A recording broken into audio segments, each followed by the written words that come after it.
Hello, everyone, and welcome to the Transformations mini unit.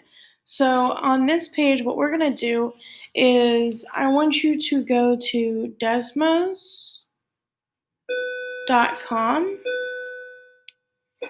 and I want you to go ahead and graph the things it asks you to graph.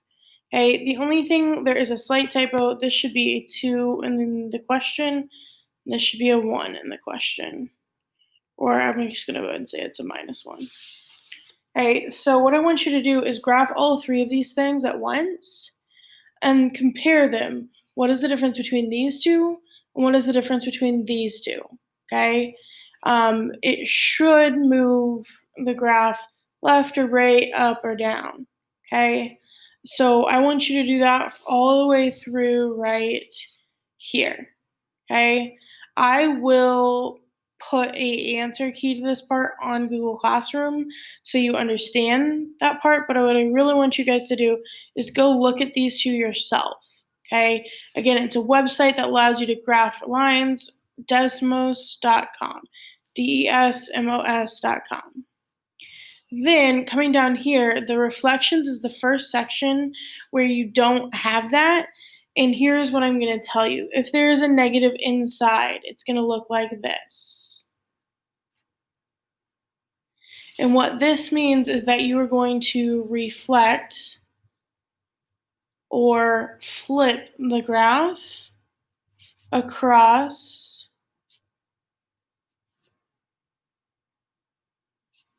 the y-axis. Okay, so I'm going to draw an example of that over here. Let's say you have a graph that looks like this. Okay,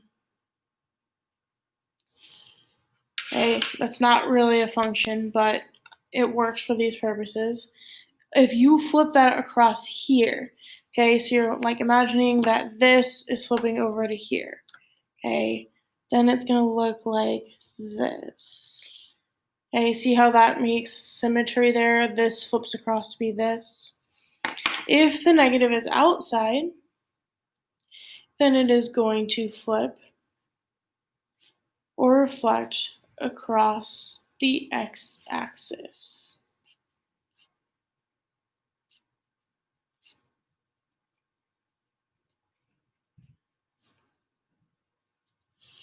And if I flip this one across this axis instead, it's going to sort of flip down.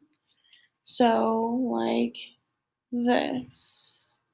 And I know this isn't perfect because you can't see the points and everything, but you can see how this is flipped downwards. Okay, it's not shifting, it's flipping. Okay, and then the last thing I'm going to say on this side before I explain the back side is that if you are shifting left, right, up, or down, that it changes where the vertex of your graph is. So the middle point, while stretching and shrinking affects the height. So that affects like how tall the graph is. Okay, and I'll explain how to change that on the back side of the notes.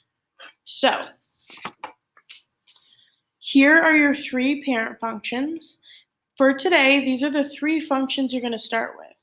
So they each have a very unique piece. This one has the absolute values. Quadratic means x squared.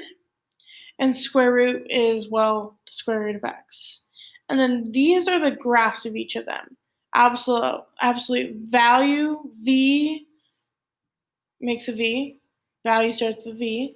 Quadratic makes a u. Quadratic, there's a u in there. And then square root is kind of a hard one. Some people say that it looks like a hook, and some people think it looks like an eyebrow because square roots really make you raise your eyebrows. Like, what in the world is going on? Okay, but you can look these up each time. Okay, we're not going to take a quiz or a test over these because we're just kind of reviewing them and going through them. Okay, but there is a pattern, and that is from the vertex. If you start in the middle, you're going to go up one and over one in both directions. So up one, right one, and left one. Then from the middle to get to the next point, you go up two, over 2. So absolute values are really easy because you go the same amount up as you do right, and then you go the same amount up as you do left.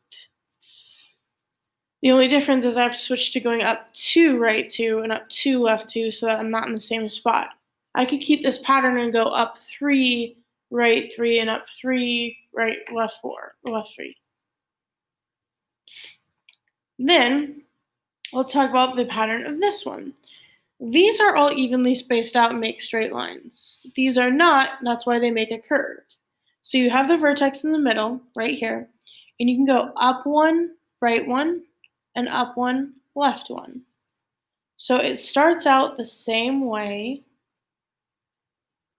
as the absolute value one. But then the next step is what makes it look different. From the middle, I have to go up 1, 2, 3, 4 over 2.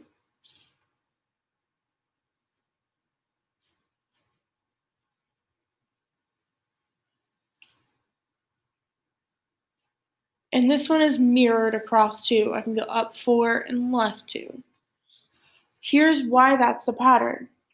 2 squared is 4. The absolute value of 2 is 2, so that's why these are both 2. But 2 squared is 4, and that's why this becomes squared. If I added another point, 3, at the bottom of this, it would be 3. 3 squared is 9. So then I would have to go up 9, right 3. Or I could go up 16, right 4, because 4 squared is 16. Or right 5, up 25. These are all going to be squared versions of the left or right part because that's what the equation is. Okay? So then we have the square root. It also starts at 0, 0 because the absolute value of 0 is 0, 0 squared is 0, and the square root of 0 is 0. So all of these equations, if you plug in 0, you get 0 as an answer. Then you'll notice I only picked x values that have nice, perfect square roots. So 1, 4, and 9. The square root of 1 is 1, the square root of 4 is 2, and the square root of 9 is 3. So I'm not just making these up, guys. These are all the absolute values of the x value. Negative 2 squared is 4, negative 1 squared is 1, etc. For this one, the pattern ends up being you go up 1, right 1. Just right, though. Notice how it doesn't go to the left. That's because you can only take the square root of a positive number.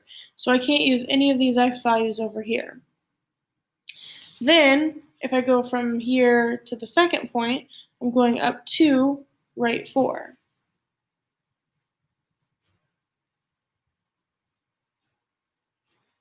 And then to get to the third one, I'm going up 3, right 9.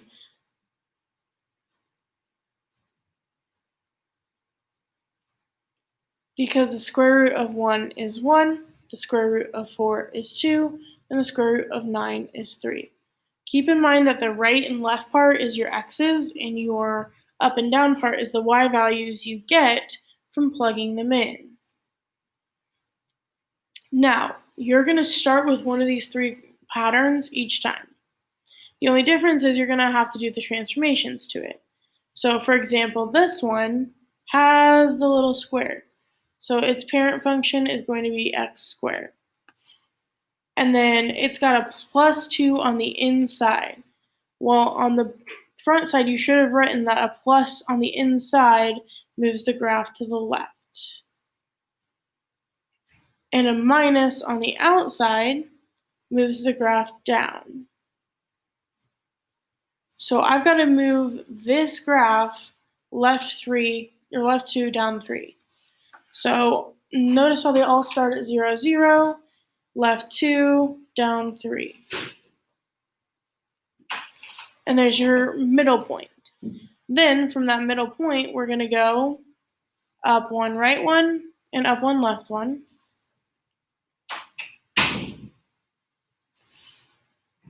And then up 4, right 2. So from the middle point, up 1, 2, 3, 4, right 2, and up 1, 2, 3, 4, left 2. So we're just using our patterns to easily graph this function. Okay, but what I do need you guys to be really comfortable with is knowing that this is left 2, down 3. Okay, and then you can go find the parent function and go from there. Okay, on the next one, you see those 2 bars. So this is going to be the absolute value of x, or the v. This 2 out front, and I'm going to draw an arrow, is going to be a stretch by 2. Okay, and then the minus on the inside, well, a plus on the inside was left, so a minus on the inside is right, 4. And a minus on the outside. Notice how these 2 are the same, so it's still going to go down 3. Now, let's talk about this 2 out front. It is being multiplied, not added or subtracted, so it's not a left or the right. What you do with the number on the outside is you multiply the ups, or y values. So it changes the y values. So, for example, this absolute value function should go up 1, right 1, and left 1. If I multiply this by 2, because that's the number out front, that's going to go up 2, right 1, and left 1. Then I'm going to multiply this one by 2. So instead of up 2, it's going to go up 4, right 1, left 1. So it just doubles how much you go up. It changes the height of the graph. So right 4, down 3 from the middle, because all of them start at 0, 0. Right 4, down 3. And then I'm going to follow these new patterns. So up 2, right 1, and up 2, left 1. Awesome. And then from the middle, up 4, right 2, and up 4, left 2.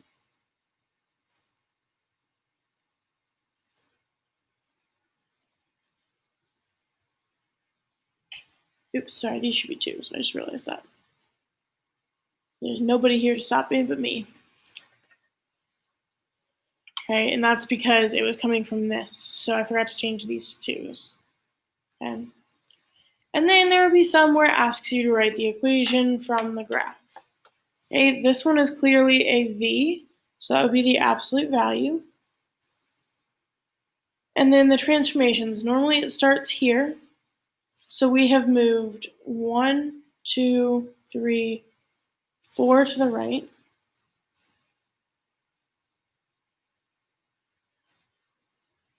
And then you'll notice this one is upside down. So it's flipped from being up like this to being down like this.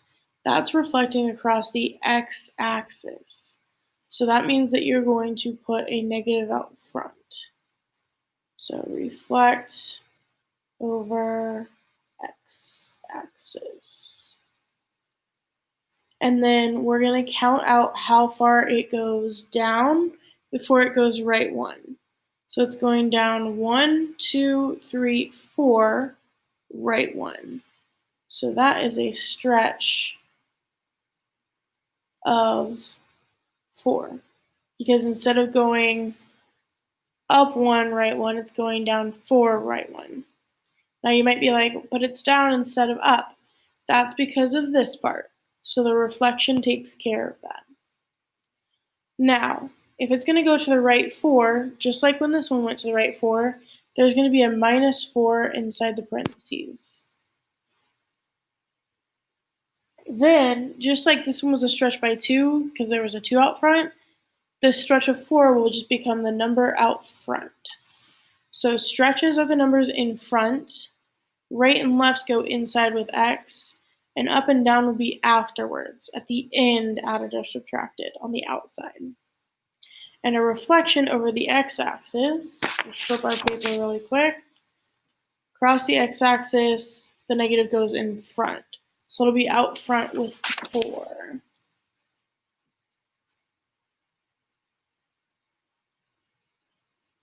Okay.